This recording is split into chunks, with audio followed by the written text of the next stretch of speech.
মাউত, প্রত্যেক প্রাণীর মৃত্যুর স্বাদ গ্রহণ করতে হবে। আমাদের জননেত্রী বেগম খালেদা জিয়া আজ ভোর 6 ঘটিকার সময় এভার কেয়ার হাসপাতালে শেষ নিঃশ্বাস ত্যাগ করিয়াছেন। ইন্না লিল্লাহি ওয়া ইন্না ইলাইহি রাজিউন। মহান রব্বুল আলামিন দেশনেত্রী বেগম খালেদা জিয়াকে সর্বোচ্চ জান্নাতুল ফিরদাউস যেন নসিব করে।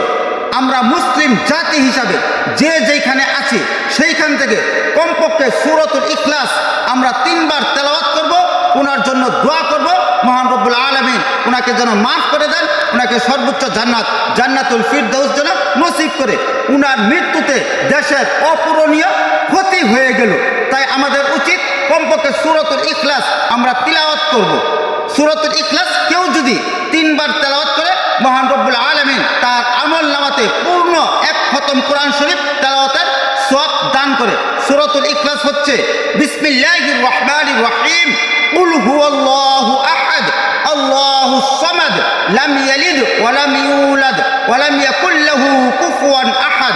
মহান রব্বুল আলামিন প্রত্যেককে এই আমলটি করার তৌফিক দান করুক। আসসালামু আলাইকুম ওয়া রাহমাতুল্লাহ।